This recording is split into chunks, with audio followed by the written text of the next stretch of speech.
ಶಾಂತಿ TV YouTube channel subscribe ಮಾಡಿ, bell icon press ಮಾಡಿ. ಓಂ ಶಾಂತಿ. ನಾವೆಲ್ಲ ಆತ್ಮರು ಭ್ರೂ ಮಧ್ಯದಲ್ಲಿ ಸ್ಮೃತಿ ಸ್ವರೂಪರಾಗುತ್ತಾ ನಾವೆಲ್ಲ ಆತ್ಮರ ತಂದೆ ಪರಂಪಿತ ಶಿವತಂದೆಯನ್ನು ಪರಮಧಾಮದಲ್ಲಿ ಸ್ಮರಿಸಿಕೊಂಡು ಪ್ರಜಾಪಿತ ಬ್ರಹ್ಮ ತಂದೆ ಜಗದಂಬಾ ಸರಸ್ವತಿ ಮಮ್ಮ ತಾಯಿಯವರನ್ನು ಸೂಕ್ಷ್ಮವತನದಲ್ಲಿ ಸ್ಮರಿಸಿಕೊಂಡು ಪ್ರತಿದಿನದಂತೆ ಈ ದಿನವೂ ಸಹ ಈ ಒಂದು ಮುರಳಿ ಚಿಂತನೆಯಲ್ಲಿ ಭಾಗವಹಿಸಿರುವ ನನ್ನೆಲ್ಲ ಸಹೋದರ ಆತ್ಮರಿಗೆ ಆತ್ಮೀಯವಾದ ಸ್ವಾಗತ, ಸುಸ್ವಾಗತ. ಈ ದಿನ ಬಾಬಾರವರು ಮುರಳಿಯಲ್ಲಿ ಒಂದು ಸುಂದರವಾದ ವರದಾನ ಕೊಟ್ಟಿದ್ದಾರೆ. ನೋಡಲಿಕ್ಕೆ ಅದು ಸಹಜ ಅನಿಸಿದರೂ ಕೂಡ ತುಂಬ ಒಳಾರ್ಥವನ್ನು ಒಳಗೊಂಡಿದೆ. ಆ ಒಂದು ವರದಾನದ ಕುರಿತಾಗಿ ಸಂಕ್ಷಿಪ್ತವಾದ ಚಿಂತನೆಯನ್ನು ಮಾಡು. ಏನಿದೆ ಇವತ್ತಿನ ವರದಾನ? ಸರ್ವ ಆತ್ಮರ ಪ್ರತಿ ಸ್ನೇಹ ಮತ್ತು ಶುಭಚಿಂತನೆ ಭಾವನೆಯನ್ನು ಇಟ್ಟುಕೊಳ್ಳುವಂತಹ ದೇಹಿ ಅಭಿಮಾನಿ ಭವ, ಆತ್ಮ ಅಭಿಮಾನಿ ಭವ ಅಂತ ಹೇಳಿದ್ದಾರೆ. ಈ ಮುರಳಿಗಳು ಏನಿದೆ, ನಮಗೆ ಕೋರ್ಸ್ ತಗೊಂಡಾಗ ಎಲ್ಲ ಹೊಸ ಜ್ಞಾನ ಅನಿಸಿಬಿಡುತ್ತೆ. ಆರಂಭದಲ್ಲಿ ತುಂಬ ಅನುಭವಗಳಾಗತ್ತೆ.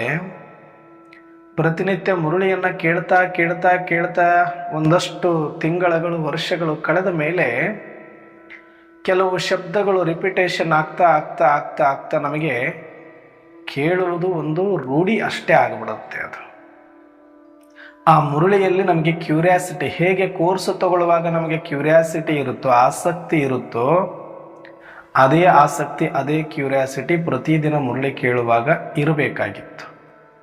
ಆದರೆ ಇರೋದಿಲ್ಲ. ಯಾಕೆ ಅಂದರೆ ಮನುಷ್ಯನ ಸ್ವಭಾವ ಏನು, ಸಹಜ ಗುಣ ಏನು ಅಂದರೆ ಯಾವುದನ್ನು ಮತ್ತೆ ಮತ್ತೆ ಕೇಳ್ತೇವೆ ಅದು ಸಹಜ ಮತ್ತು ಸಾಮಾನ್ಯ ಮಾಡ್ಕೊಂಡ್ಬಿಡ್ತೇವೆ. ಅದ್ರ ಕಡೆಗೆ ಅಷ್ಟಾಗಿ ಗಮನ ಕೊಡೋದಿಲ್ಲ ನಾವು.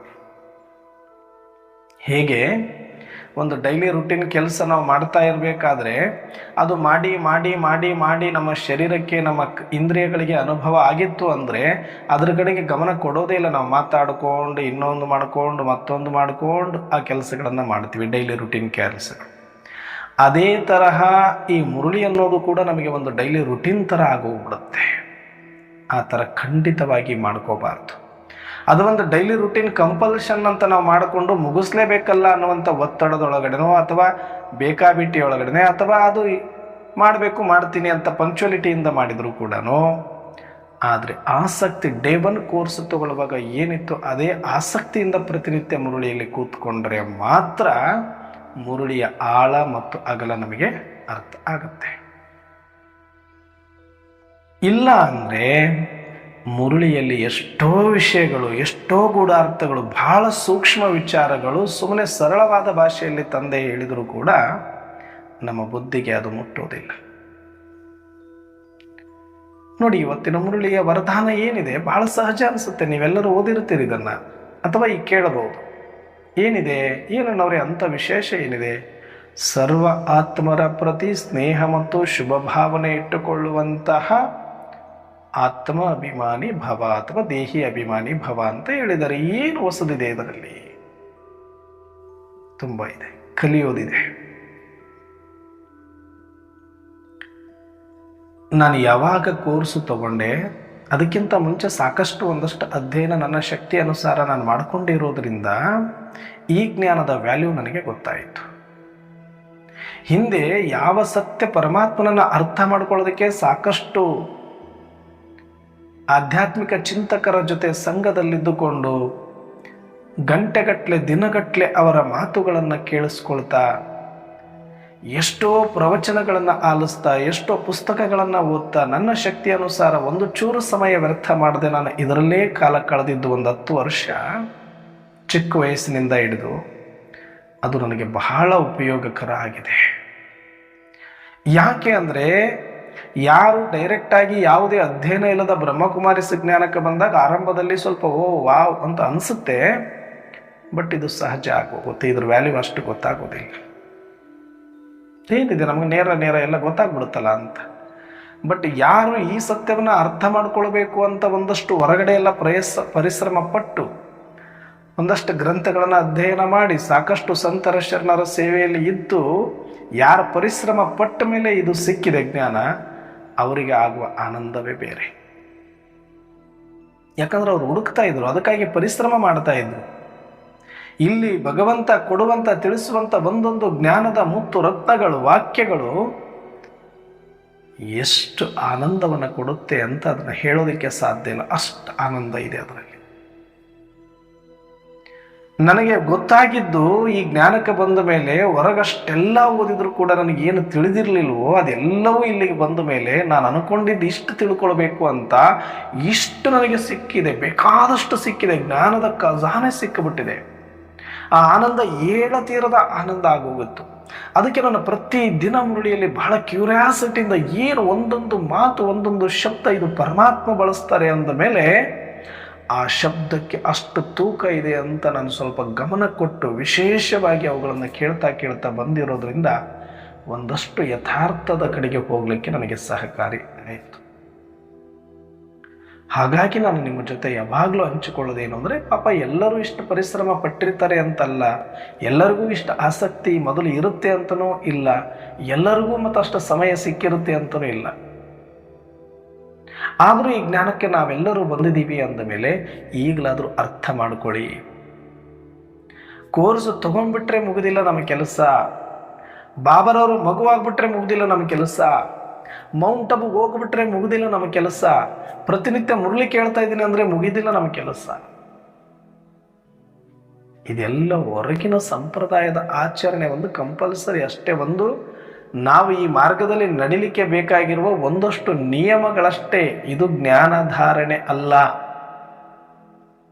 ಇದು ಹೊರಗಿನ ಔಪಚಾರಿಕ ವಿಷಯಗಳು. ಇವೆಲ್ಲವೂ ಇಷ್ಟೆಲ್ಲ ನಾವು ಮಾಡಿದರೂ ಕೂಡ ಯಥಾರ್ಥ ಜ್ಞಾನಿ ಆಗ್ಲಿಕ್ಕಾಗೋದಿಲ್ಲ. ಯಥಾರ್ಥ ಜ್ಞಾನಿ ಆಗಬೇಕು ಅಂದರೆ ಪರಮಾತ್ಮ ಕೊಡುವ ಒಂದೊಂದು ಶಬ್ದದ ತೂಕ ನಮಗೆ ಗೊತ್ತಿರಬೇಕು. ಇವತ್ತು ಅದನ್ನು ಸ್ವಲ್ಪ ನಾವು ಸೂಕ್ಷ್ಮವಾಗಿ ಗಮನಿಸೋಣ. ವರದಾನ ಏನು ಹೇಳಿದ್ದಾರೆ? ಸರ್ವ ಆತ್ಮರ ಪ್ರತಿ ಸ್ನೇಹ ಮತ್ತು ಶುಭ ಭಾವನೆ ಇಡುವಂತಹ ದೇಹಿ ಅಭಿಮಾನಿ ಭವ. ನೀವು ಈ ಮುರಳಿಯನ್ನು ಕೇಳಬೇಕಾದ್ರೆ ದೇಹದ ಅಭಿಮಾನದಲ್ಲಿ ಕೂತು ಕೇಳಿದ್ರೆ ನೀವು 100 ವರ್ಷ ಕೇಳಿದ್ರೂ ಅರ್ಥ ಆಗೋದಲ್ಲ, ಇದು ಅರ್ಥ ಆಗೋದೇ ಇಲ್ಲ. ನಾನೊಂದು ಆತ್ಮ ಅಂತ ತಿಳಿದು ಯಾರು ಕೂತ್ಕೊಳ್ಳುವ ಕಲೆಯನ್ನು ಕಲಿತಿದರೆ ಅವರಿಗೆ ಮಾತ್ರ ಮುರಳಿ ಅರ್ಥ ಆಗುತ್ತೆ. ಸುಮ್ಮನೆ ತಲೆಯಲ್ಲಾಡಿಸ್ಬೋದು, ಪ್ರಶ್ನೆ ಕೇಳಿದಾಗ ಉತ್ತರ ಚಂದ ಕೊಡ್ಬೋದು, ಆದ್ರೆ ಬುದ್ಧಿಯ ತನಕ ಮುಟ್ಟಿರೋದಿಲ್ಲ, ಆತ್ಮದ ತನಕ ಮುಟ್ಟೋದಿಲ್ಲ. ಬುದ್ಧಿಯಲ್ಲಿ ಹಿಂಗೆ ಬಂದು ಹಿಂಗೆ ಹೋಗಿರುತ್ತೆ, ಪಾಸ್ ಆಗುತ್ತೆ ಅಷ್ಟೆ. ಯಾರು ಆತ್ಮ ಆಗಿ ಕುಳಿತುಕೊಂಡು ಈ ಒಂದು ಮಹಾವಾಕ್ಯಗಳನ್ನು ಆಲಿಸ್ತಾರೆ, ಮುರಳಿಯನ್ನು ಕೇಳ್ತಾರೆ, ಅವರಿಗೆ ಅಂತರಾತ್ಮದಲ್ಲಿ ಇಳಿಯುತ್ತೆ ಇದು ಜ್ಞಾನ.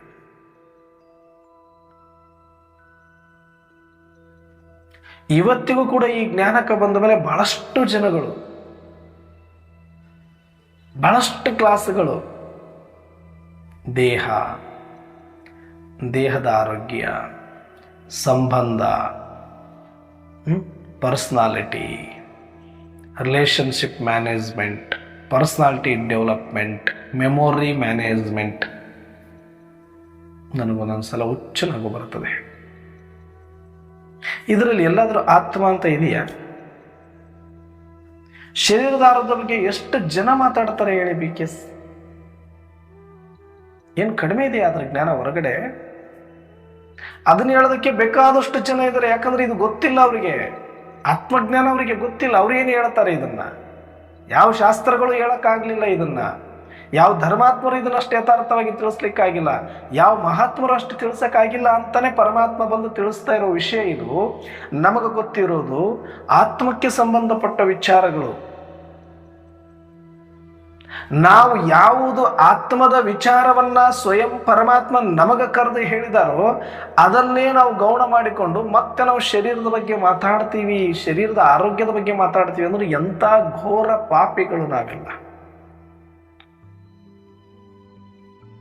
ನೇಣು ಹಾಕುವ ಹಗ್ಗವನ್ನ ಕೈಯಲ್ಲಿಡಿದು ಜೀವಾವಧಿ ಶಿಕ್ಷೆ ಆಗಿರುವಂತ ಅಥವಾ ಗಲ್ಲು ಶಿಕ್ಷೆ ಆಗಿರುವಂತ ಒಬ್ಬ ವ್ಯಕ್ತಿಯ ಕೊರಳಿಗೆ ನೇಣನ್ನ ಹಾಕಿ ಇನ್ನು ಯಾವ ಕ್ಷಣದಲ್ಲಿ ಬೇಕಾದ್ರೆ ಎಳೆದು ಸಾಯಿಸ್ಲಿಕ್ಕೆ ರೆಡಿಯಾಗಿ ಮೇಲೆ ಒಂದಷ್ಟು ನೀನು ಹಾಲು ತುಪ್ಪ ಕುಡಿತೀಯೇನು ಅಂತ ಕೇಳಿದ್ರೆ ಹೇಗಾಗುತ್ತೋ ಹಾಗೆ ಇಡೀ ಸೃಷ್ಟಿ ವಿನಾಶ ಆಗೋದ್ರಲ್ಲಿದೆ ಅನ್ನುವಂಥ ಸತ್ಯ ತಿಳಿದ ಮೇಲೆ ನಾವು ಹೇಳ್ತೀವಿ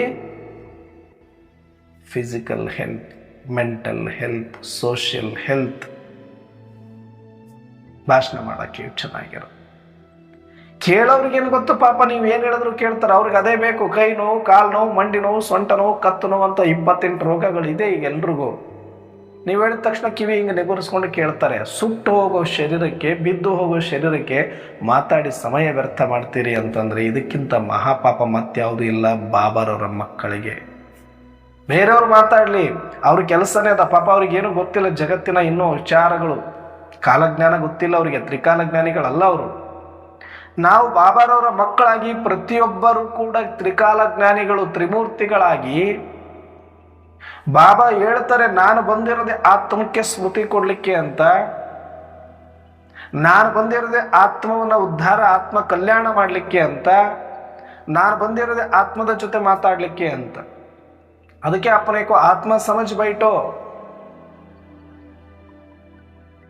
ಎಲ್ಲಿ ನೋಡಿದ್ರೆ ಆತ್ಮ ಆತ್ಮ ಆತ್ಮ ಆತ್ಮ ಆತ್ಮ ಆತ್ಮ ಆತ್ಮ ಮುರುಳಿಯಲ್ಲಿ ಎಷ್ಟು ಸಲ ರಿಪೀಟ್ ಮಾಡ್ತಾರೆ ಪರಮಾತ್ಮ.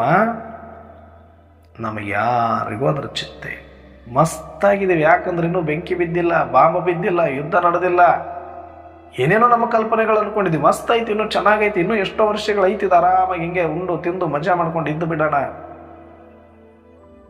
ಯಾರಾದ್ರೂ ಒಂದಷ್ಟು ಫಿಸಿಕಲ್ ಹೆಲ್ತ್ ಬಗ್ಗೆ ಹೇಳ್ತಾರೆ ಅಂತಂದ್ರೆ, ಬಾಡಿ ಬಗ್ಗೆ ಹೇಳ್ತಾರೆ, ಆರೋಗ್ಯದ ಬಗ್ಗೆ ಹೇಳ್ತಾರೆ ಅಂದ್ರೆ ಕಿವಿ ನಿಗರ್ಸ್ಕೊಂಡು ಕೇಳ್ಕೊಂಡು ಅಷ್ಟು ದೂರ ಓಡೋಗಿ ಅದ್ರ ಎಷ್ಟು ಜನಕ್ಕೆ ಶೇರ್ ಮಾಡೋದೇನು. ಇದು ಪಾಪ ರೀ, ಇದು ನಿಮಗೆ ಗೊತ್ತಿಲ್ಲ ಅಷ್ಟೇ. ಮಾಡ್ಕೊಳ್ಳಿ, ಬೇರೆದವ್ರು ಮಾಡಲಿ, ಬೇರೆ ಸಂಸ್ಥೆ, ಬೇರೆ ಆಶ್ರಮ, ಬೇರೆ ಮಠಗಳು ಅಥವಾ ಬೇರೆ ಡಾಕ್ಟರ್ಸ್ಗಳು, ವಿಜ್ಞಾನಿಗಳು, ಅವ್ರ ಕೆಲಸ ಅದೇ ಫಿಸಿಕಲ್ ಬಗ್ಗೆ ಮಾತಾಡೋದು, ಅವ್ರಿಗೆ ಅಷ್ಟೇ ಗೊತ್ತು. ಅವ್ರು ಮಾಡಲಿ, ಅವ್ರ ಸೇವೆ ಅದು. ನೀವು ಮಾಡಿದ್ರೆ ಪಾಪ ಅದು. ಬೇರೆಯವ್ರು ಮಾಡಿದ್ರೆ ಅದೇ ಸೇವೆ ಆಗುತ್ತೆ. ಆರೋಗ್ಯದ ಬಗ್ಗೆ ಮಾತಾಡಲಿ, ಎಲ್ಲರಿಗೂ ಬೇಕು ಆರೋಗ್ಯ, ಇಲ್ಲ ಅಂತ ಹೇಳ್ತಾ ಇಲ್ಲ ನಾನು. ಆದರೆ ಆಸ್ ಎ ಬ್ರಹ್ಮಕುಮಾರಿಯಾಗಿ ಯಾವುದೇ ಟೀಚರ್ ಇರ್ಬೋದು, ಬೇಕಾದಂಥ ದೊಡ್ಡ ಸ್ಥಾನದಲ್ಲೇ ಇರೋರು ಯಾಕಿರಲ್ರಕ್ಕ ಅವ್ರು. ಯಾರು ಫಿಸಿಕಲ್ ಹೆಲ್ತ್ ಬಗ್ಗೆನೇ ಅವೇರ್ನೆಸ್ ಕೊಡೋದು, ಅವ್ರನ್ನ ಕರೆಸಿ ಸ್ಪೀಚ್ ಕೊಡಿಸೋದು, ಅವರಿಗಾಗಿ ಸಮಯ ಮೀಸಲು ಮಾಡೋದು, ಅದಕ್ಕಾಗಿ ಆಶ್ರಮವನ್ನು ಅಥವಾ ಸೆಂಟರ್ಗಳನ್ನು ಬಳಸ್ಕೊಳ್ಳೋದು, ಅದಕ್ಕಾಗಿ ಸ್ಟೂಡೆಂಟ್ಗಳನ್ನು ಬಳಸ್ಕೊಳ್ಳೋದು, ಇದು ಮಹಾಪಾಪ ಅಂತ ಗೊತ್ತಿರಬೇಕು ನಮಗೆ. ಇಷ್ಟು ಜನ್ಮಗಳಿಂದ ಯಾವ ಅಭಿಮಾನದಲ್ಲಿ ಬಿದ್ದು ಸತ್ತಿದೆವೋ, ಕೊಳತು ಹೋಗಿದೆವೋ, ಅದರ ಅಭಿಮಾನ ಬಿಡಿಸಿ ಆತ್ಮಾಭಿಮಾನಿಗಳನ್ನಾಗಿ ತಯಾರು ಮಾಡಬೇಕು ಅಂತ ಪರಮಾತ್ಮ ಬಂದರೆ ಮತ್ತೂ ನಾವು ಫಿಸಿಕಲ್ ಫಿಸಿಕಲ್ ಫಿಸಿಕಲ್ ಎಷ್ಟು ತಮೋಪ್ರಧಾನ ಯಜ್ಞ ಅನ್ನೋದಕ್ಕೆ ಇದಕ್ಕಿಂತ ಉದಾಹರಣೆ ಬೇಕಿಲ್ಲ. ಅವ್ರನ್ನ ಕರೆಸಿ ಕ್ಯಾಂಪ್ಗಳನ್ನು ಅರೇಂಜ್ ಮಾಡ್ತೀವಿ ನಾವು. ಐ ಟೆಸ್ಟ್ ಮಾಡ್ತಾರೆ, BP ಟೆಸ್ಟ್ ಮಾಡ್ತಾರೆ, ಶುಗರ್ ಟೆಸ್ಟ್ ಮಾಡ್ತಾರೆ, ಪ್ರೀ ಟೆಸ್ಟಿಂಗ್ ಅಂತ ಸ್ಟೂಡೆಂಟ್ಗಳನ್ನ ಬಳಸ್ಕೊಂಡು ಒಂದು ಕ್ಯಾಂಪ್ ಮಾಡಿ ಒಂದು ಪ್ರೋಗ್ರಾಮ್ ಥರ ಮಾಡ್ತೀವಿ ಅಂದರೆ ಇದಕ್ಕೆ ಯಾರು ಪರ್ಮಿಷನ್ ಕೊಟ್ಟಿದ್ದಾರೋ, ಇದನ್ನು ಯಾರು ಆರ್ಗನೈಸ್ ಮಾಡಿದಾರೋ, ಇವ್ರಿಗೆ ಯಾರು ಹೇಳ್ತಿದ್ದಾರೋ ನನಗಂತೂ ಒಂದು ಗೊತ್ತಿಲ್ಲ. ಪರಮಾತ್ಮನಿಗೆ ಮಾಡುವ ದ್ರೋಹ ಇದು. ನಾವು ಕಂಕಣ ಕಟ್ಕೊಂಡು ನಿಂತಿರೋದು ಆತ್ಮ ಕಲ್ಯಾಣ ಮಾಡಲಿಕ್ಕೆ, ಆತ್ಮ ಜಾಗೃತಿ ಮಾಡಲಿಕ್ಕೆ, ಆತ್ಮಕ್ಕೆ ಸ್ಮೃತಿ ಕೊಡಲಿಕ್ಕೆ, ಪರಮಾತ್ಮನಿಗೆ ಸಹಯೋಗಿಗಳಾಗಲಿಕ್ಕೆ, ದೇಹ ಅಭಿಮಾನವನ್ನ ಬಿಡಿಸಿ ದೇಹಿಯ ಅಭಿಮಾನಿಗಳನ್ನಾಗಿ ಮಾಡಲಿಕ್ಕೆ ನಾವು ಬಂದಿರೋದು. ಇದ್ರ ಬಗ್ಗೆ ಮಾತೆತ್ತಿದ್ರೆ ಬೆಂಕಿ ಹತ್ತಬೇಕು ನಮಗೆ, ಅಷ್ಟು ಸಿಟ್ಟು ಬರಬೇಕು ನಮಗೆ. ಯಾಕೆ ಇದ್ರ ಬಗ್ಗೆನೇ ಎಷ್ಟು ಮಾತಾಡೋದು. ಬಿದ್ದೋಗ್ಲಿ, ಇವತ್ತು ಏನಾಗೋದಿದೆ ಒಳಗಿರುವ ಆತ್ಮ ಜಾಗೃತ ಮಾಡು ಸಾಕು. ಸಾಯೋನಿದ್ರು ಕೂಡ ಅವ್ರು ನೋಡೋರು ನೋಡ್ಕೊಳ್ಳಿ, ಡಾಕ್ಟರ್ 20 ಕಡೆ ಚುಚ್ಕೊಂಡು. ನನ್ನ ಕೆಲಸ ಏನು, ಒಬ್ಬ ಬ್ರಾಹ್ಮಣನಾಗಿ ಆತ್ಮವನ್ನ ಜಾಗೃತಿ ಮಾಡು. ಇದು ಒಂದೇ ವರದಾನದಲ್ಲಿ ಪರಮಾತ್ಮ ಎಷ್ಟು ಬಾರಿ ಆತ್ಮ ಅಂತ ಬಳಸಿದ್ದಾರೆ ನೋಡಿ. ಸರ್ವ ಆತ್ಮರ ಪ್ರತಿ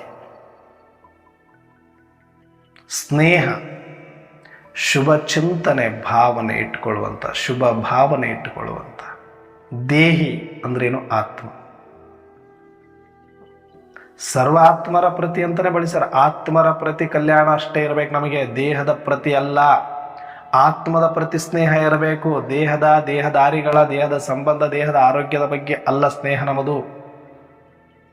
ಶುಭ ಭಾವನೆ ಇರಬೇಕು. ಶಾರೀರಿಕ ಆರೋಗ್ಯದಿಂದ ಚೆನ್ನಾಗಾಗ್ಲಿ ಅದ್ರ ಬಗ್ಗೆ ಅಲ್ಲ ನಾವು ತಲೆ ಕೆಡಿಸ್ಕೊಳ್ಬೇಕಾಗಿರೋದು. ಬಹಳ ಜನ ಅದೊಂದು ಪ್ಯಾಷನ್ ಮಾಡ್ಕೊಂಡ್ಬಿಟ್ಟಿದ್ದಾರೆ. ಇವ್ರಿಗೆ ಆರಾಮಿಲ್ಲ ಅಣ್ಣವ್ರೆ ಇವ್ರ ಹೆಸರು ಯೋಗ ಮಾಡಿ, ಅವ್ರಿಗೆ ಆರಾಮಿಲ್ಲ ಅಣ್ಣವ್ರೆ ಅವ್ರ ಹೆಸರು ಯೋಗ ಮಾಡಿ. ಇದು ತಿಳಿದು ಮಾಡ್ತಿದ್ರು, ತಿಳಿಲಾರದು ಮಾಡ್ತಿದ್ರು, ನನಗಂತೂ ಗೊತ್ತಿಲ್ಲ. ಹುಷಾರಿಲ್ಲದೆ ಇರೋದು ಯಾವುದು? ಶರೀರ. ನಾವು ನೋಡ್ಬೇಕಾಗಿರೋದೇನು? ಆತ್ಮ.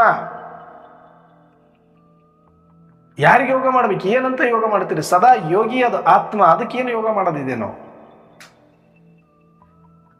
ಇದು ಸುಧಾರಿಸ್ಲಿ ಅಂತ ಇದಕ್ಕ ನಮ್ಮನ್ನು ಕರೆಸಿದ್ದು, ಬೀಕೆ ಮಾಡಿದ್ದು ಪರಮಾತ್ಮ ನಮ್ಮನ್ನ. ಇದು ಬಿದ್ದೋಗೋದು ಯಾವತ್ತಿದ್ರು ಬಿದ್ದೋಗೋದು. ಅದಕ್ಕೆ ಟ್ರೀಟ್ಮೆಂಟ್ ತಗೊಳ್ತಿದಾರ, ತಗೊಳ್ಳಿ. ಅದಕ್ಕೆ ಯಾಕೆ ನಿಮ್ಮ ಸಮಯ ಸಂಕಲ್ಪ ಯೋಚನೆ ಮಾಡ್ತೀರಿ?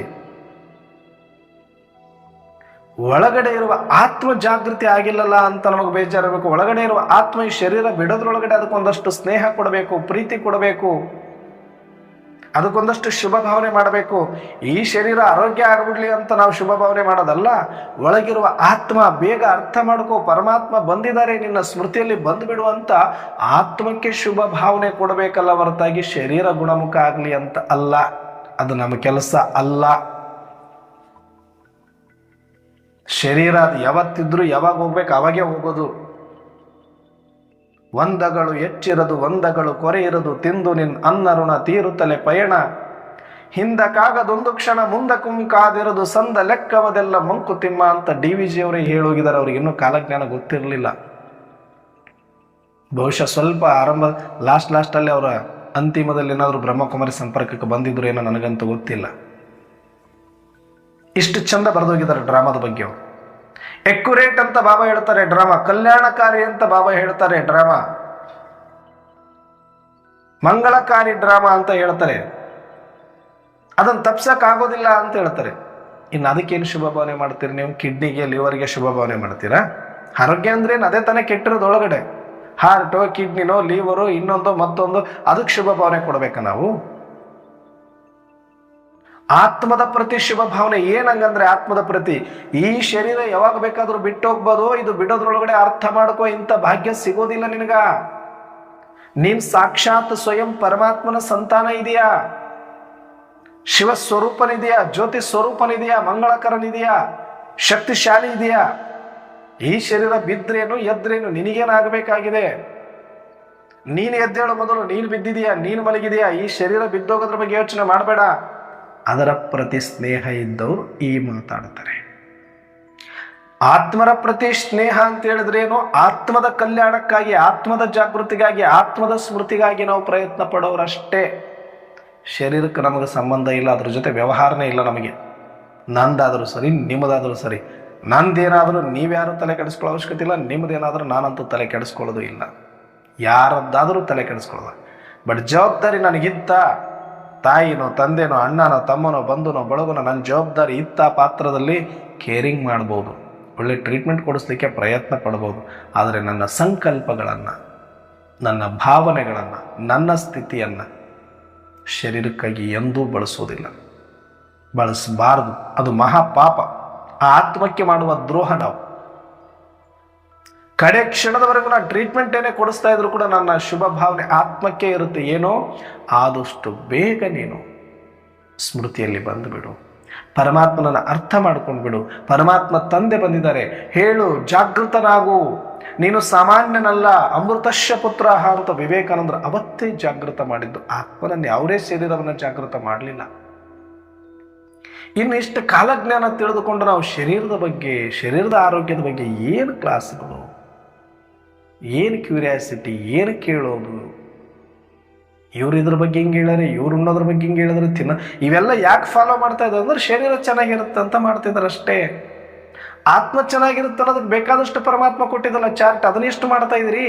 ಕೋಪ ಮಾಡ್ಕೊಳ್ಬಾರ್ದು ಅಂತ ಹೇಳಿದ್ದಾರೆ, ಎಷ್ಟು ಬಿಟ್ಟಿದ್ದೀರಿ? ಅಂದರೆ ನಾವು ಎಲ್ಲಿ ಹೋದರೂ ಈ ಶರೀರವನ್ನು ಬಚಾವ್ ಮಾಡುವ ಬುದ್ಧಿ, ಶರೀರವನ್ನು ಸರಿಯಾಗಿ ಇಟ್ಕೊಳ್ಬೇಕು ಅನ್ನುವಂಥ ಬುದ್ಧಿ ಎಲ್ಲೋದ್ರೂ ಬಿಡಲಿಲ್ಲ. ಎಲ್ಲಿ ಬಂದರೂ ಬಿಟ್ಟಿಲ್ಲ ಅಂದ್ರೆ ಮತ್ತೆ ಇನ್ನೆಲ್ಲಿ ಹೋಗೋರು ನೀವು? ದೇಹಾಭಿಮಾನವನ್ನು ಕಳ್ಕೊಳ್ಳೋದು ಯಾವಾಗ? ನೀವು ಕಳ್ಕೊಳ್ಳೋದು ಯಾವಾಗ? ಪಾಪ ಅಂದ್ರೆ ಏನು? ದೇಹದ ಸ್ಮೃತಿಯಲ್ಲಿ ಇರುವುದೇ ಪಾಪ, ದೇಹದ ಬಗ್ಗೆ ಆಲೋಚನೆ ಮಾಡುವುದೇ ಪಾಪ, ದೇಹಕ್ಕಾಗಿ ಸಮಯವನ್ನು ಕೊಡುವುದೇ ಪಾಪ. ಜವಾಬ್ದಾರಿ ನಿಭಾಯಿಸಿ.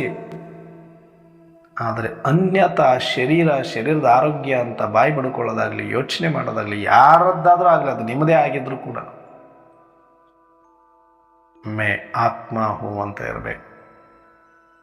ಬ್ರಹ್ಮ ಬಾಬರವರಿಗೆ ಕೊಲೆ ಮಾಡಲಿಕ್ಕೆ ಬಂದ್ರು ಕೂಡ ಆತ್ಮಿಕ ಸ್ಥಿತಿಯಲ್ಲಿದ್ದರು. ಶರೀರ ರಕ್ಷಣೆ ಮಾಡುವ ಗೋಜಿಗೆ ಹೋಗ್ಲಿಲ್ಲ ಅವರು. ಶರೀರ ರಕ್ಷಣೆ ಮಾಡಬೇಕು ಅಂತ ಇದ್ರೆ ಈ ಜ್ಞಾನ ಅವಶ್ಯಕತೆ ಇಲ್ಲ ನಿಮಗೆ. ಹೊರಗಡೆ ಬೇಕಾದಷ್ಟಿದೆ, ಹೋಗಿ. ಆದರೆ ಈ ಜಾಗದಲ್ಲಿ ನಿಂತು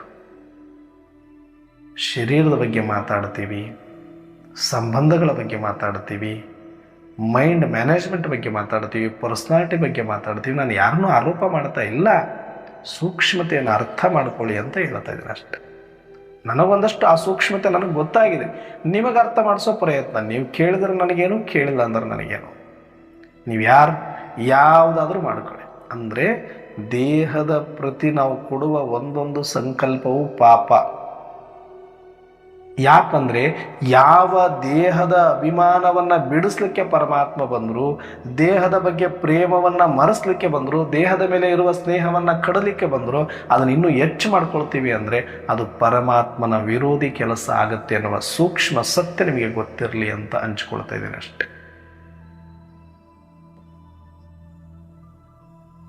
ಇದು ಬೇಕಲ್ಲ ಅಣ್ಣವ್ರೆ, ಇದು ಚೆನ್ನಾಗಿದ್ರೆ ತಾನೇ ಅಣ್ಣವ್ರು ಎಲ್ಲ ಮಾಡೋಕ್ಕಾಗತ್ತೆ. ಇದು ಬಹಳ ಚಂದ ಭಾಷಣ ಮಾಡ್ತಾರೆ ಕೆಲವರು. ಇದು ಚೆನ್ನಾಗಿರ್ಬೇಕಲ್ಲ ಅಣ್ಣವ್ರೆ, ಸೇವೆ ಮಾಡ್ಬೇಕಲ್ಲ ಅಣ್ಣವ್ರೆ. ಯಾವ ಸೇವೆ? ಆತ್ಮಿಕ ಸೇವೆ ಮಾಡೋದಕ್ಕೆ ಈ ಶರೀರ ಏನಕ್ಕೆ ಬೇಕು? ಏನಕ್ಕೆ ಬೇಕು ಈ ಶರೀರದಿಂದ ಬಳಸ್ಕೊಂಡು ಆತ್ಮದ ಸೇವೆ ಮಾಡ್ಲಿಕ್ಕಾಗತ್ತಾ? ಆತ್ಮಿಕ ಸ್ಥಿತಿಯಲ್ಲಿದ್ದರೆ ಆತ್ಮಿಕ ಸೇವೆ ಮಾಡಲಿಕ್ಕೆ ಬಳಸ್ಕೋಬೋದು. ಇದಾಗಿ ಇದ್ರೆ ಇಲ್ಲ. ಆತ್ಮಿಕ ಸೇವೆ ಮಾಡಲಿಕ್ಕೆ ನಿಮ್ಮ ಸ್ಥಿತಿ ಇದ್ರೆ ಸಾಕು, ಶರೀರ ಬೇಕು ಅಂತ ಏನೂ ಇಲ್ಲ.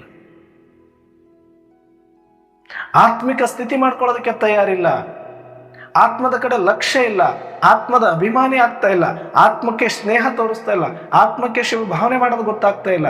ಇವತ್ತಿಗೂ ಶರೀರದ ಆರೋಗ್ಯ ಅವ್ರು ನೋಡೋದು ಶರೀರದ ದೃಷ್ಟಿಯಿಂದ, ಅವ್ರ ಜೊತೆ ವಾರ್ತಾಲಾಪ ಮಾಡೋದು ಶರೀರದ ದೃಷ್ಟಿಯಿಂದ.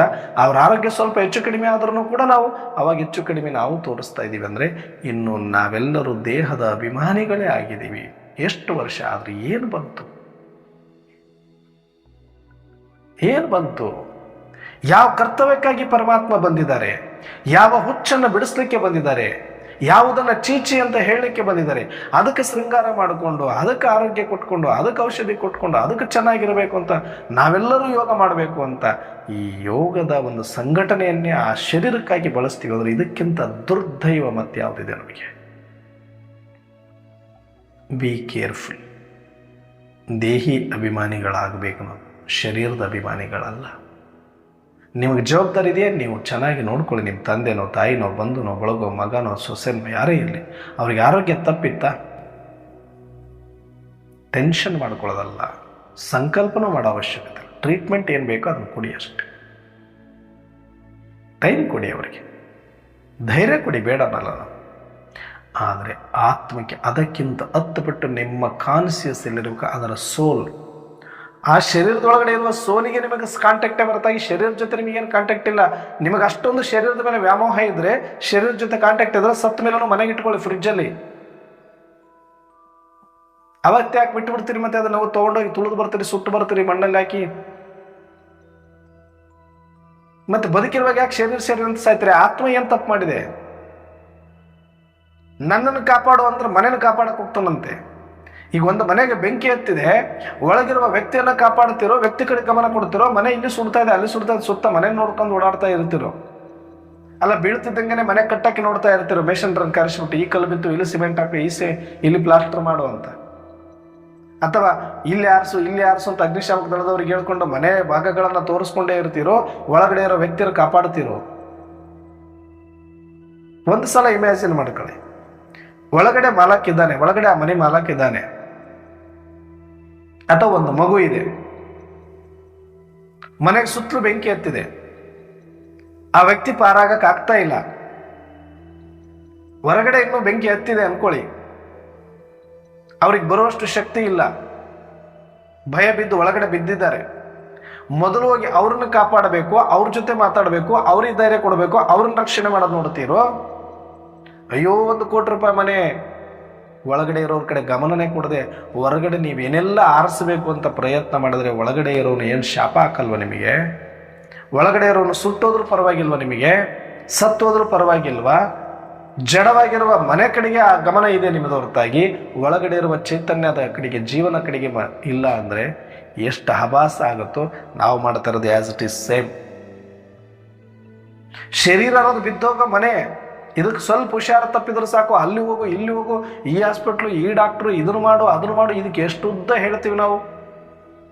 ಈ ಔಷಧಿ ತಗೊಳ್ಳಿ, ಇಂಥ ಒಂದು ಇವ್ರು ಹಿಂಗೆ ಟಿಪ್ಸ್ ಕೊಟ್ಟಿದ್ದಾರೆ, ಇವ್ರು ಹಿಂಗೆ ಟಿಪ್ಸ್ ಕೊಟ್ಟಿದ್ದಾರೆ, ಈ ಅಣ್ಣವ್ರು ಹಿಂಗೆ ಹೇಳಿದ್ರೆ, ಈ ಅಕ್ಕವ್ರು ಹಿಂಗೆ ಹೇಳಿದಾರೆ ಅಂತ ಅವೆಲ್ಲ ತೊಗೊಂಡು ಅವ್ರಿಗೆ ಸೇರ್ ಮಾಡೋದೇನೋ ಮನೆಗೆ ಒಳಗಡೆ ಆತ್ಮ ಒದ್ದಾಡ್ತಾ ಇದೆ, ಕುದೀತಾ ಇದೆ, ಅದು ಬೆಂಕಿಯಲ್ಲಿ ಬಿದ್ದಿದೆ, ಅದು ತಪ್ಪಿಸ್ಕೊಳಕ್ಕಾಗ್ತಿಲ್ಲ. ನಿಮ್ಗೆ ಆತ್ಮದ ಕಡೆಗೆ ಗಮನ ಇರಬೇಕು, ಶರೀರದ ಕಡೆ ಗಮನ ಇರಬೇಕು. ನಿಜವಾದ ಬೀಕೆ ಆದರೆ ಓನ್ಲಿ ಫಾರ್ ಸೋಲ್, ಆತ್ಮದ ಕಡೆಗೆ ನೋಡಿ ಅಷ್ಟೆ. ಆತ್ಮದ ಜೊತೆ ವಾರ್ತಾಲಾಪ ಮಾಡಿ. ಅವ್ರು ಬೇಕಾದವ್ರು ಇರಲಿ, ಶರೀರದ ಕಡೆಗೆ ಗಮನ ಬೇಡ, ನಿಮ್ಮ ಶರೀರದ ಕಡೆಗೂ ಗಮನ ಬೇಡ. ಸಿಸ್ಟಮೆಟಿಕ್ ಆಗಿ ಅದಕ್ಕೆ ಏನು ಬೇಕು ಮೇಂಟೈನ್ ಮಾಡಿ ಅಷ್ಟೇ ಶರೀರವನ್ನು. ಜಾಸ್ತಿ ತಲೆ ಕೆಡಿಸ್ಕೊಳಕ್ಕೆ ಹೋಗಬೇಡಿ. ಅವ್ರು ಬೇಕು ಟ್ರೀಟ್ಮೆಂಟ್ ತೊಗೊಳ್ಳಿ, ಅದಕ್ಕೆ ಏನಾದ್ರು ಪ್ರಾಬ್ಲಮ್ ಇದ್ರೆ ತೊಗೊಳ್ಳಿ. ನಾನು ತೊಗೊಳ್ಬೇಕು, ನನಗೇನೋ ತೊಂದರೆ ಆದರೆ ನಾನು ಹೋಗ್ಬೇಕು ಹಾಸ್ಪಿಟ್ಲಿಗೆ, ಇರೋ ತನಕ ಮೇಂಟೈನ್ ಮಾಡ್ತೀನಿ. ಆದರೆ ನಮ್ಮ ಸಮಯ, ನಮ್ಮ ಸಂಕಲ್ಪ, ನಮ್ಮ ಶುಭ ಭಾವನೆ, ನಮ್ಮ ಸ್ನೇಹ ನನ್ನ ಆತ್ಮದ ಜೊತೆಗೆ ಹೊರತಾಗಿ ಶರೀರದ ಜೊತೆ ಅಲ್ಲ. ಇರೋವರೆಗೂ ಮೇಂಟೈನ್ ಮಾಡೋದು ಕರ್ತವ್ಯ ಅಷ್ಟೇ. ಅದರ ಬಳಸ್ಕೊಳಕ್ಕಾಗತ್ತಾ ಬಳಸ್ಕೊಳ್ಳೋಣ, ಅದು ಬಳಸ್ಕೊಳಕ್ಕೆ ಅಯೋಗ್ಯನ ಕೈ ಬಿಟ್ಬಿಡೋಣ ಅಷ್ಟೇ. ಇದು ಏನಕ್ಕೆ ಬೇಕು ನನಗೆ? ಏನಕ್ಕೆ ಬೇಕಿದು? ಸದ್ಯೋಗಕ್ಕೆ ಬಳಸ್ಕೊಳ್ಳೋದಕ್ಕೆ, ಇನ್ನೊಂದು ಅಷ್ಟು ಆತ್ಮನನ್ನು ಜಾಗೃತಿ ಮಾಡೋಕ್ಕೆ ಇದನ್ನು ಬಳಸ್ಕೊಳ್ಳೋದಕ್ಕೆ ಬೇಕಿತ್ತು. ಅದು ಅಯೋಗ್ಯ ಆಯಿತು ನಾನು ಬಳಸ್ಕೊಳ್ಳೋದಕ್ಕೆ, ಅದು ಬಿಡ್ತಾ ಇರೋದಷ್ಟೇ, ಇನ್ನೇನಿದೆ? ಆ ಶರೀರ ತಗೊಂಡು ಏನು ಮಾಡೋದು? ಈಗ 5 ವರ್ಷ ಬದುಕಿದೆ, ಇನ್ನೂ 5 ವರ್ಷ ಬದುಕಿದ್ರೆ ಏನು ಮಾಡೋರಿದ್ರಿ? ಈಗ 50 ವರ್ಷದಿಂದ ನಿಮ್ಮ ಜೊತೆಗಿದೆ, ಏನಾಗಿದೆ? ಇನ್ನೊಂದು 2 ವರ್ಷ, ಇನ್ನೊಂದು 5 ವರ್ಷ ಬದುಕಿಬಿಟ್ರಿ ಏನಾಗೋದಿದೆ ಆ ಶರೀರ? ಒಳಗಡೆ ಇರೋ ಆತ್ಮಕ್ಕೆ ನೀವೇನು ಮಾಡಿದಿರಿ? ಒಳಗಡೆ ಆತ್ಮವನ್ನು ಎಷ್ಟು ಜಾಗೃತಿ ಮಾಡಿಸಿದ್ರಿ? ಒಳಗಡೆ ಇರೋ ಆತ್ಮಕ್ಕೆ ಎಷ್ಟು ಧೈರ್ಯ ಕೊಟ್ಟಿದ್ದೀರಿ? ಎಷ್ಟು ಅಶರೀರಿ ಮಾಡಿದಿರಿ? ಅದು ತಾನೇ ಆತ್ಮಕ್ಕೆ ಉಪಯೋಗ. ಈ ಸತ್ಯ ಅರ್ಥ ಮಾಡ್ಕೊಳ್ಬೇಕು ಅಂದರೆ ಈ ವರದಾನ ಸರಿಯಾಗಿ ಅರ್ಥ ಮಾಡ್ಕೊಳ್ಳಿ. ಸರ್ವ ಆತ್ಮರ ಪ್ರತಿ ಸ್ನೇಹ ಮತ್ತು ಶುಭ ಭಾವನೆ ಇಡುವಂತಹ ದೇಹಿ ಅಭಿಮಾನಿಗಳಾಗಿ, ನಾವು ದೇಹಿ ಅಭಿಮಾನಿಗಳಾಗಬೇಕು ಅಂತಾನೆ ಬಾಬಾರವರು ನೀವು ಪ್ರತಿಯೊಂದು ಆತ್ಮದ ಕಡೆಗೆ ಸ್ನೇಹ ಮತ್ತು ಶುಭ ಭಾವನೆ ತೋರಿಸಿ ಅಂತ ಹೇಳ್ತಿದ್ದಾರೆ. ಆದರೆ ನಾವೇನು ಮಾಡ್ತಾ ಇದ್ದೀವಿ?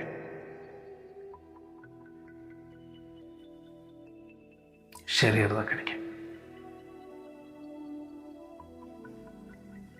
ಇನ್ನು ಮುಂದೆ ವೇಸ್ಟ್ ಮಾಡಬೇಡಿ ಸರ್.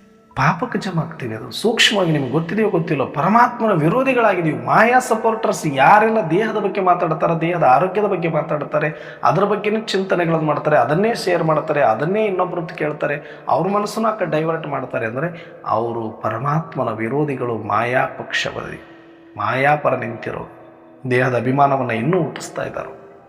ಒಳಗಡೆ ಇರೋ ಆತ್ಮದ ಕಡೆಗೆ ಲಕ್ಷಣ ಇಲ್ಲ ಯಾರಿಗೂ. ಅದಕ್ಕೆ ನಾವೆಲ್ಲರೂ ಕೂಡ ಇನ್ನು ಮುಂದೆ ಎಚ್ಚರದಿಂದ ಅಲರ್ಟ್ ಆಗಿರಿ. ಓನ್ಲಿ ಆತ್ಮ ಆತ್ಮ ಆತ್ಮ ಆತ್ಮ, ಯಾವುದು ಬೇಕಾದ್ರೂ ಆತ್ಮ ಇರಲಿ, ಯಾರು ಬೇಕಾದ್ರೂ ಆಗಿರಲಿ, ಆ ಒಳಗಡೆ ಇರುವ ಆತ್ಮಕ್ಕೆ ಸ್ನೇಹ ತೋರಿಸಿ. ನೀವು ಬಸ್ಸಲ್ಲಿ ಹೋಗ್ತಾಯಿದ್ರು, ಟ್ರೈನಲ್ಲಿ ಹೋಗ್ತಾಯಿದ್ರು, ವ್ಯಾಪಾರ ಮಾಡ್ತಾಯಿದ್ರು, ಉದ್ಯೋಗ ಮಾಡ್ತಾಯಿದ್ರು, ದಿನಕ್ಕೆ 10 ಜನ 100 ಜನ ನಮ್ಮ ಕಣ್ಣು ಮುಂದೆ ಬಂದು ಹೋಗ್ತಾರೆ. ಸ್ತ್ರೀನೋ ಪುರುಷರು, ದೊಡ್ಡವರು ಚಿಕ್ಕವರು, ಒಳ್ಳೆಯವರು ಕೆಟ್ಟವರು, ಬೇಕಾದವರು ಬೇಡಾದವರು, ರೋಗಿನೋ ಒಳ್ಳೆಯ ಆರೋಗ್ಯವಂತನು, ನಮಗೆ ಬೇಕಿಲ್ಲ. ಒಳಗಡೆ ಇರೋ ಆತ್ಮ ಬೇಗ ಈ ಶರೀರ ಯಾವಾಗ ಬೇಕಾದರೂ ಶರೀರ ಕೈ ಕೊಡ್ಬೋದು. ಅಷ್ಟರೊಳಗಡೆ ನೀನು ಸ್ವಲ್ಪ ಈ ಕಡೆ ಮುಖ ಮಾಡು. ನೀವು ಸಾಮಾನ್ಯನಲ್ಲ, ನೀನು ಪರಮಾತ್ಮನ ಮಗು ಇದೆಯಾ, ಪರಮಾತ್ಮ ಬಂದಾಗಿದೆ, ಇನ್ನೇನು ಹೆದರ್ಕೊಳ್ಬೇಡ. ಈ ಶರೀರ ಬಿಟ್ಟರೂ ಕೂಡ ನೀನು ಅಶರೀರಿಯಾಗಿರುವಂಥ ಶಕ್ತಿ ನಿನ್ನೊಳಗಡೆ ಇದೆ. ಹೇಗೆ ಆಂಜನೇಯನಿಗೆ ಜಾಂಬವಂತ ಆಂಜನೇಯನಲ್ಲಿರುವ ಶಕ್ತಿಯನ್ನು ಹೇಳಿ ಉರಿದುಂಬಿಸಿದನು, ಆಗ ಸ್ನೇಹ ಸಹಯೋಗ ಅಂದ್ರೇನು? ಒಂದೊಂದು ಆತ್ಮರು ನಿಮ್ಮ ಎದುರಲ್ಲಿ ಬಂದಾಗ ಅವರು ಶರೀರವನ್ನು ನೋಡಬೇಡಿ, ಒಳಗಿರುವ ಆತ್ಮದ ಜೊತೆ ಮಾತಾಡುವ ಅಭ್ಯಾಸವನ್ನು ಮಾಡಿ. ಅದರ ಬ್ಯೂಟಿನೇ ಬೇರೆ ಇರುತ್ತೆ. ಬೇಕಾದ್ರೆ ಇವತ್ತೇ ಪ್ರಾಕ್ಟಿಕಲ್ ಮಾಡಿ ನೋಡಿ. ಅವರು ನಿಮ್ಮ ಜೊತೆ ಎದರಲ್ಲೇ ಕೂತ್ಕೋಬೇಕು ಅಂತಿಲ್ಲ, ಕ್ಲಾಸಲ್ಲೇ ಕೂತ್ಕೋಬೇಕು ಅಂತಿಲ್ಲ, ಅವರು ನಿಮ್ಮನ್ನು ನೋಡಬೇಕು ಅಂತಿಲ್ಲ, ನೀವು ಅವ್ರನ್ನೇ ನೋಡಬೇಕು ಅಂತಲ್ಲ. ಆ ಆತ್ಮ ಮುಂದೆ ಇದೆ ಅಂದರೆ ನೀವು ಆ ಕಡೆ ನೋಡಿಕೊಂಡು ಹೇಳ್ಬೇಕಾಗಿಲ್ಲ, ಸೈಡಿಗೆ ತಿರ್ಕೊಂಡಾದ್ರೂ ಹೇಳ್ಬೋದು ನೀವು, ಏ ಆತ್ಮ ಇವತ್ತು ನನ್ನ ಎದುರಿಗೆ ಬಂದಿದೆಯಾ, ನನಗೆ ಭಗವಂತ ಹೇಳಿದ್ದಾರೆ ನಿನಗೆ ಸಂದೇಶ ಕೊಡುವಂತ, ಪರಮಾತ್ಮನೇ ನಿನ್ನ ತಂದೆ ಆಗಿದ್ದಾರೆ, ನನಗೂ ತಂದೆ ಆಗಿದ್ದಾರೆ, ನಾವಿಬ್ಬರು ಸಹೋದರಾಗಿದ್ದೀವಿ. ಈ ಶರೀರದ ಭಯದಲ್ಲಿ ಇರಬೇಡ, ಈ ಶರೀರವನ್ನು ಮೀರಿ ನೀನು ಬದುಕಬಲ್ಲೆ, ನಿನಗೆ ಸ್ವಯಂ ಶಕ್ತಿ ಇದೆ, ನಾವು ಪರಮಧಾಮಕ್ಕೆ ಹೋಗುವ ಸಮಯ ಆಗಿದೆ, ಬೇಗ ಸ್ಮೃತಿಯಲ್ಲಿ ಬಾ, ಬೇಗ ಎಚ್ಚರ ಆಗು, ಬೇಗ ಜಾಗರೂಕನಾಗು. ಹೇಗೆ ಮೂರ್ಛಿತ ಆದ ವ್ಯಕ್ತಿಗೆ ಕೈ ತಿಕ್ಕೋದೇನು, ಕಾಲು ತಿಕ್ಕೋದೇನು, ಉಜ್ಜೋದೇನು, ಎಷ್ಟು ಟೆನ್ಷನಲ್ಲಿ ಪ್ರತಿಯೊಬ್ಬರು ನೀರು ಕ್ಷಮಿಸೋದೇನು, ಹೇಗಾದರೂ ಮಾಡಿ ಆತನನ್ನು ಸೂರ್ಜಿತ ಮಾಡಲಿಕ್ಕೆ ಪ್ರಯತ್ನ ಪಡ್ತಾರೋ ಫಿಸಿಕಲಿ, ಅದೇ ಥರ ನಾವು ಆತ್ಮಕ್ಕೆ ಈಗ ಆ ಥರ ಅವೇರ್ನೆಸ್ಗಳು. ಪ್ರತಿಯೊಂದು ಆತ್ಮನು ಮೂರ್ಛಿತ ಆಗಿದೆ. ಈಗ ನಾವೆಷ್ಟು ಆರಾಮಾಗಿ ಹಾಡಾಡಿಕೊಂಡಿದ್ದೀವಿ ಅಂದರೆ ನಿಜಕ್ಕೂ ಇದು ಬೇಜಾರಿನ ಸಂಗತಿ. ಹಾಗಾಗಿ ನಾವು ದೇಹಿ ಅಭಿಮಾನಿನೇ ಆಗಬೇಕು ಅಂದರೆ ನನ್ನ ಶರೀರದ ಬಗ್ಗೆ ಆಗಲಿ, ಬೇರೆಯವ್ರ ಶರೀರದ ಬಗ್ಗೆ, ಆರೋಗ್ಯದ ಬಗ್ಗೆ ಜಾಸ್ತಿ ತಲೆ ಕೆಡಿಸ್ಕೊಳ್ಬೇಡಿ. ಸಂಬಂಧಗಳು ಹಿಂಗಾದ್ರೂ ಸರಿ ಹೋಗ್ಬಿಡುತ್ತೆ, ಹಂಗಾದ್ರೂ ಸರಿ ಹೋಗ್ಬಿಡುತ್ತೆ, ಹಿಂಗೆ ಮ್ಯಾನೇಜ್ ಮಾಡಬೇಕು, ಅದರ ಬಗ್ಗೆನೂ ತಲೆ ಕೆಡಿಸ್ಕೊಳ್ಬೇಡಿ. ಬಾರದು ಬಪ್ಪದು ತಪ್ಪದು, ಏನು ನಡಿಬೇಕು ಅದು ನಡೆದಿದೆ, ನಡೆದುತ್ತೆ ಅಷ್ಟೆ. ಈಗ ಓನ್ಲಿ ಆತ್ಮ ಆತ್ಮ ಆತ್ಮ ಆತ್ಮ, ನನ್ನೊಳಗಡೆ ಇರುವ ಆತ್ಮದ ಜೊತೆ ಮಾತಾಡ್ತೀನಿ, ನನ್ನ ಜೊತೆ ನಾನೇ ಮಾತಾಡಬೇಕು, ಅವ್ರ ಜೊತೆನೂ ಮಾತಾಡಬೇಕು, ಪ್ರತಿಯೊಬ್ಬರ ಜೊತೆ ಮಾತಾಡಬೇಕು. ಪರಮಾತ್ಮ ಬಂದಿರೋದೇ ನನ್ನ ಆತ್ಮ ಕಲ್ಯಾಣಕ್ಕಾಗಿ, ಆತ್ಮದ ಜೊತೆ ಮಾತಾಡಲಿಕ್ಕೆ, ಆತ್ಮ ಅಭಿಮಾನಿಗಳನ್ನಾಗಿ ಮಾಡಲಿಕ್ಕೆ. ಬದಲಾಗಿ ನಾವು ದೇಹದ ಒಂದಷ್ಟು ನಾವು ಮನಸ್ಸು ದೇಹದ ಕಡೆಗೆ ಧರಿಸಿದ್ದೀವಿ ಅಂದರೆ ಅದು ಪರಮಾತ್ಮನಿಗೆ ದ್ರೋಹ, ಪರಮಾತ್ಮನ ಶಾಪಕ್ಕೆ ನಾವು ಗುರಿ ಆಗ್ತೀವಿ ಅನ್ನೋದನ್ನು. ಪರಮಾತ್ಮ ಶಾಪ ಕೊಡ್ತಾನೆ ನನ್ನವರೇ ಅನ್ಬೋದು, ದ್ರೋಹ ಇದಕ್ಕಿಂತ ಇನ್ನೇನು ಮಾಡೋದಿದೆ ನೀವು ಪರಮಾತ್ಮನಿಗೆ? ಎಷ್ಟು ಆತ್ಮಕ್ಕಾಗಿ ಅವರು ಬಂದು ಆತ್ಮ ಜಾಗೃತಿ ಮಾಡಲಿಕ್ಕೆ ಬಂದಾಗ ನೀವು ದೇಹದ ಬಗ್ಗೆ ಮಾತಾಡ್ತೀರಿ ಅಂದರೆ ಅದೇ ಘೋರ ಅಪರಾಧ ಆಗೋಗ್ಬಿಡುತ್ತೆ. ಹಾಗಾಗಿ ನಾನು ಆಲ್ಮೋಸ್ಟ್ ನನ್ನ ಕ್ಲಾಸ್ಗಳು ಬರೀ ಕಂಪ್ಲೀಟಾಗಿ ಆತ್ಮ ಮತ್ತು ಡ್ರಾಮಾದ ಬಗ್ಗೆನೇ ನಾನು ಮಾಡ್ತಾ ಬಂದಿರೋ ಕಾರಣವೇ ಇದೇ ಉದ್ದೇಶ. ಯಾಕಂದರೆ ನನ್ನ ಗೋಲ್ ಆತ್ಮದ ಕಡೆಗೆ. ಒಂದು ಸಲ ಅಕ್ಕವ್ರು ನನಗೆ ಒಂದು ಹಳ್ಳಿಯಲ್ಲಿ ಕ್ಲಾಸ್ ಮಾಡೋಕ್ಕೆ ಹೋಗಬೇಕಾಗಿತ್ತು, ಹೊಸ ಹಳ್ಳಿಯಲ್ಲಿ ಕೋರ್ಸ್ ಸ್ಟಾರ್ಟ್ ಮಾಡಬೇಕಾಗಿತ್ತು. ಅಕ್ಕವ್ರು ಹೇಳಿದರು, ಅಣ್ಣವರೇ ಬರೀ ಕೋರ್ಸ್ ಹೇಳ್ತೀವಂದ್ರೆ ಯಾರೂ ಬರಲ್ಲ, ಹಳ್ಳಿಯಲ್ಲಿ ಅವರಿಗೆ ಸ್ವಲ್ಪ ಆರೋಗ್ಯದ ಸಮಸ್ಯೆ ಇರುತ್ತೆ, ಸ್ವಲ್ಪ ಯೋಗ ಪ್ರಾಣಾಯಾಮದ ಬಗ್ಗೆ ಹೇಳಿ, ನಿಮ್ಗೆ ಹೆಂಗೋ ಮೊದಲದ ಅಭ್ಯಾಸ ಮಾಡಿದಿರಿ ನೀವು, ಅದನ್ನು ಸ್ವಲ್ಪ ನೀವು ಹೇಳಿಕೊಡಿ, ಒಬ್ಬರು ಯಾರಾದರೂ ಕೋರ್ಸ್ ಕೊಡ್ತಾರೆ ಅಂದರು. ನಾನು ಹೇಳಿದೆ, ಅಕ್ಕವರೇ ನಾನು ಮೊದಲಿದ್ದನೂ ಮಾಡಿದ್ದೀನಿ, ಪ್ರಾಣಾಯಾಮ ಮಾಡಿದ್ದೀನಿ, ಯೋಗ ಮಾಡಿದ್ದೀನಿ, ಅದ್ರ ಬಗ್ಗೆ ಒಂದಷ್ಟು ಐಡಿಯಾನೂ ಇತ್ತು, ಆದರೆ ಈಗಿಲ್ಲ ಅಕ್ಕವರೇ. ಯಾವಾಗ ನನ್ನ ಆತ್ಮ ಅಂತ ಗೊತ್ತಾಯಿತು, ಈ ಶರೀರದಿಂದ ದೂರ ಆಗಬೇಕು, ಶರೀರದ ಅಭಿಮಾನ ಬಿಡಬೇಕು ಅಂತ ಗೊತ್ತಾಯಿತು, ಅವತ್ತಿಗೆ ಅವೆಲ್ಲವೂ ಸ್ಟಾಪ್ ಆಗಿದೆ. ಇನ್ನು ಮುಂದೆ ಒಂದು ಅಕ್ಷರನೂ ಶರೀರದ ಕುರಿತಾಗಿ ನಾನು ಮಾತಾಡೋದಿಲ್ಲ. ಶರೀರದ ಬಗ್ಗೆ ನನ್ನ ಹತ್ರ ಯಾವುದೇ ಮಾತುಗಳು ಉಳಿದಿಲ್ಲ, ದಯವಿಟ್ಟು ಕ್ಷಮಿಸಿ. ನೀವಾಗಿ ಹೇಳಿದ್ರೆ ನಾನು ಕೋರ್ಸ್ ಕೊಡ್ತೀನಿ, ನಿಮಗೆ ಅದಕ್ಕೆ ಯಾರಲ್ಲಿ ಆಸಕ್ತಿ ಇದೆಯೋ ಅವ್ರ ಹತ್ರ ಮಾಡಿಸ್ಕೊಳ್ಳಿ, ನನ್ನಿಂದ ಆಗಲ್ಲ ಅಂತ ಹೇಳಿದ ಮೇಲೆ ಅದಕ್ಕೆ ಇನ್ನೊಬ್ಬ ಅಣ್ಣವ್ರನ್ನ ಅವ್ರು ಫಿಕ್ಸ್ ಮಾಡಿ, ಅವ್ರ ಯುಕ್ತಿ ಅದು ಏನು ಅಂದರೆ ಇದಕ್ಕೆ ಮಾತಾಡಿದರೆ ಹಿಂಗೆ ಬರ್ತಾರೆ ಅಂತ ಮಾಡಿದರು. ಬಲೆ ಕೋರ್ಸ್ ಸ್ಟಾರ್ಟ್ ಆಯಿತು. ಅವರು ಶರೀರದ ಬಗ್ಗೆ ಮಾತಾಡ್ತಾಯಿದ್ರು, ನಾನು ಆತ್ಮದ ಬಗ್ಗೆ ಮಾತಾಡ್ತಾ ಹೋದೆ. ಅವುಗಳಿಗಿಂತ ಮಂತ್ರನೇ ಜಾಸ್ತಿ ಆಗಬಾರ್ದು. ಅಂದರೆ ಫಿಸಿಕಲಾಗಿ ಅವ್ರಿಗೆ ಹೇಳ್ಕೊಡೋ ಒಂದು ನೆಪದಲ್ಲಿ ನಾವು ಆತ್ಮಜ್ಞಾನ ಕೊಡಬೇಕು ಅನ್ನೋ ಇಂಟೆನ್ಷನ್ ಏನೋ ಸರಿ, ಆದರೆ ನಾವು ಆತ್ಮದ ಬಗ್ಗೆ, ಪರಮಾತ್ಮನ ಬಗ್ಗೆ, ಈ ಒಂದು ಕೋರ್ಸ್ ಬಗ್ಗೆ ಸುಮ್ಮನೆ ಸೌಂಡ್ ಕಡಿಮೆ ಮಾಡಿ ಬರೇ ಫಿಸಿಕಲ್ ಬಗ್ಗೆ ಜಾಸ್ತಿ ಮಾತಾಡಿದ್ದೀವಿ ಅಂದರೆ ಇವತ್ತಲ್ಲಿ ಕೋರ್ಸು ಚೆನ್ನಾಗಿ ನಾಟಕನೂ ಇರಲಿಲ್ಲ, ಇವತ್ತು ಕ್ಲಾಸು ಆಗ್ತಿರಲಿಲ್ಲ. ಇವತ್ತು ಆ ಊರಲ್ಲಿ ಸೆಂಟ್ರ್ ಆಗಿದೆ, 1.5 ಕೋಟಿ ರೂಪಾಯಿ ಕೊಟ್ಟು ಜಾಗನೂ ಕೊಟ್ಟು 1.5 ಕೋಟಿ ರೂಪಾಯಿ ಕೊಟ್ಟು ಬಿಲ್ಡಿಂಗು ಮಾಡಿದ್ದಾರೆ. ಅಲ್ಲಿ ನಾನು ಫಿಸಿಕಲಾಗಿ ಮಾತಾಡೋಂಥ ಅಕ್ಕವ್ರಿಗೆ ನೇರವಾಗಿ ಹೇಳಿದ್ದೀನಿ, ಇದು ನಾನೇನಾದರೂ ಹೇಳ್ತೀನಿ ಅಂದರೆ ಬೇಕಾದ್ರೆ ಡೈರೆಕ್ಟಾಗಿ ಯಾರು ಬೇಕಾದರೂ ಕೇಳ್ಬೋದು, ನಾನು ಪ್ರೂಫ್ ಕೊಡ್ತೀನಿ ನಿಮಗೆ, ಅಕ್ಕವ್ರನ್ನೇ ಕೇಳ್ಬೋದು ನೀವು ಹೋಗಿ. ಮಾಡಿಲ್ಲ ನಾನಲ್ಲಿ. ಅವತ್ತೇ ತಿಳಿದಿತ್ತು ನನಗೆ, 10 ವರ್ಷದಿಂದ ನಾನು ಹೇಳ್ತಾ ಇರೋದು. ಯಾಕಂದರೆ ದೇಹದ ಬಗ್ಗೆ ಮಾತಾಡೋದೇ ಪಾಪ, ಅದು ಯುಕ್ತಿ ಮಾಡ್ಬೋದಷ್ಟೇ, ಆದರೆ ಏನಕ್ಕೆ ಅವ್ರನ್ನ ಈ ಕಡೆ ಮುಖ ತಿರುಗಿಸೋದಕ್ಕೆ ಉಪಯೋಗಕರ ಆಗುತ್ತೆ ಅಂದರೆ ಸ್ವಲ್ಪ ಏನೋ, ಆದರೆ ಅದನ್ನೇ ಜಾಸ್ತಿ ಮಾಡಿಕೊಂಡ್ರೆ ಮತ್ತು ಅದರ ಅಭಿಮಾನದಲ್ಲೇ ತರಿಸೋದು, ಅದರ ಭಯದಲ್ಲೇ ತರಿಸೋದು, ಅದಕ್ಕಾಗಿಯೇ ಇಲ್ಲಿಗೆ ಬರೋದು, ಆ ಥರ ಮಾಡಬೇಡಿ. ಬರ್ತಾರೋ ಬರಲಿ, ಬಿಟ್ಟರೆ ಬಿಡಲಿ, ಆದರೆ ಆತ್ಮ ಆತ್ಮ ಆತ್ಮ ಆತ್ಮ ಆತ್ಮ ಕಲ್ಯಾಣಕ್ಕಾಗಿಯೇ ಇಲ್ಲಿಗೆ ಬರಬೇಕಲ್ಲ ಹೊರತಾಗಿ ಫಿಸಿಕಲ್ ಆರೋಗ್ಯಕ್ಕಾಗಿ ಅಲ್ಲ. ಏನೋ ಸುಮ್ಮನೆ ಅದ್ರ ಕಡೆಗೆ ಜಾಸ್ತಿ ಗಮನ. ಯಾರ ತಿಳುವಳಿಕೆ ಇದೆ ಅವ್ರು ಹೇಳ್ಕೊಡಲ್ಲ. ಯಾರಾದರೂ ದಾದಿಗಳು ಎಲ್ಲಾದರೂ ಮಾತಾಡಿದ್ದಾರೆ ಶರೀರದ ಬಗ್ಗೆ, ಒಂದು ಕ್ಲಿಪ್ ತೋರಿಸಿ. ಬ್ರಹ್ಮ ಮಾತಾಡಿದಾರ, ಮಮ್ಮ ಮಾತಾಡಿದಾರ, ದಾದಿಯರು ಮಾತಾಡಿದಾರ, ಹಿರಿಯರು ಯಾರಾದರೂ ಮಾತಾಡಿದಾರ, ಸೀನಿಯರ್ಸ್. ಇದು ಕ್ಲಾರಿಟಿ ಇತ್ತು ಅವ್ರಿಗೆ, ನಾವು ಏನು ಮಾಡೋಕ್ಕೆ ಬಂದಿದ್ದೀವಿ, ಏನು ಕೆಲಸ ವಹಿಸಿದ್ದಾರೆ ಪರಮಾತ್ಮ ಅಂತ. ಆತ್ಮ ಆತ್ಮ ಆತ್ಮ ಆತ್ಮದ ಕಲ್ಯಾಣ ಅಷ್ಟೆ. ಇವತ್ತು ನಮ್ಗೆ ಯಾರಾದರೂ ಪರಿಚಯ ಕೊಡಿ ಅಂದ್ರೆ ನನ್ನ ಶರೀರದ ಹೆಸರು ಅಂತ ಹೇಳ್ತೀವಿ ಹೊರತಾಗಿ ನಾನು ಇಂಥ ಲಿಂಗರಾಜ್ ಅಂತ ಡೈರೆಕ್ಟಾಗಿ ಹೇಳಕ್ಕೆ ಬಿಟ್ಟಿಲ್ಲ ನಮ್ಗೆ ದಾದಿಯರು. ಯಾಕೆ ಅಂದರೆ ಸೋಲ್ ಕಾನ್ಷಿಯಸ್ ಅಲ್ಲಿದ್ದೇ ಮಾತಾಡಬೇಕು ಅನ್ನೋ ಅಭ್ಯಾಸ ಹಾಕ್ಕೊಟ್ರು ಕೂಡ ನಾವು ಮತ್ತೆ ಇವತ್ತು ತಮೋಪ್ರಧಾನಿಗಳಾಗಿ ಆ ಶರೀರದಿಂದ ಬಿದ್ದಿದ್ದೀವಿ. ದಯವಿಟ್ಟು ಆ ಹೇಳುವುದನ್ನು ಕೇಳುವುದನ್ನು ಅದರ ಬಗ್ಗೆ ಕ್ಯೂರಿಯಾಸಿಟಿ ಇಟ್ಕೊಳ್ಳೋದನ್ನು ಬಿಟ್ಟುಬಿಡಿ. ಆತ್ಮದ ಬಗ್ಗೆ ಯಾರು ಬೇಕಾದರೂ ಮಾತಾಡಲಿ, ಬೇಕಾದಷ್ಟು ಕೇಳಿ. ನನಗೇನು ಅವ್ರು ಮಾಡಿದ್ದೇ ಕೇಳಬೇಕು, ಇವ್ರು ಮಾಡಿದ್ದೇ ಕೇಳಬೇಕು, ಇವ್ರದ್ದು ಕೇಳಬಾರ್ದು, ಇವ್ರದ್ದು ಇಲ್ಲ, ನನಗೇನಿಲ್ಲ. ಯಾರು ಬೇಕಾದರೂ ನಿಮ್ಮ ಆತ್ಮದ ಒಳಿತನ್ನು, ಆತ್ಮದ ಸ್ಮೃತಿಯನ್ನು ಕೊಡೋ ಥರ, ಆತ್ಮವನ್ನೇ ಜಾಗೃತಿ ಮಾಡೋ ಥರ, ಆತ್ಮದ ಕಾನ್ಷಿಯಸ್ಸಲ್ಲೇ ಇರೋ ಥರ ಬೇಕಾದಷ್ಟು ಕಮೆಂಟ್ರಿ ಕೊಡಲಿ, ಯೋಗ ಕೊಡಲಿ ಅಥವಾ ಕ್ಲಾಸೇ ಮಾಡಲಿ, ಯಾರ್ದು ಬೇಕಾದರೂ ಕೇಳಿ, ಮುಕ್ತವಾಗಿ ಕೇಳಿ. ಇಂಥವ್ರದ್ದೇ ಅಂತ ಇಲ್ಲ ನನಗೆ, ಯಾರ ಮೇಲೇನೂ ನನಗೆ ಕಂಪ್ಲೇಂಟ್ ಇಲ್ಲ, ಬೆರಳು ಮಾಡೋದಿಲ್ಲ. ಆದರೆ ಶರೀರದ ಬಗ್ಗೆ ಮಾತಾಡೋದು ಜಾಸ್ತಿ, ಅದರಲ್ಲೇ ನಿಮ್ಮನ್ನು ಹೇಳ್ಕೊಂಡೋಗಿ ಶರೀರದ ಅಭಿಮಾನ ಹುಟ್ಟಿಸೋದು ಬೇಕಾದವ್ರು ಇರಲಿ, ಅವ್ರದ್ದು ಇವತ್ತೇ ಸ್ಟಾಪ್ ಮಾಡಿ.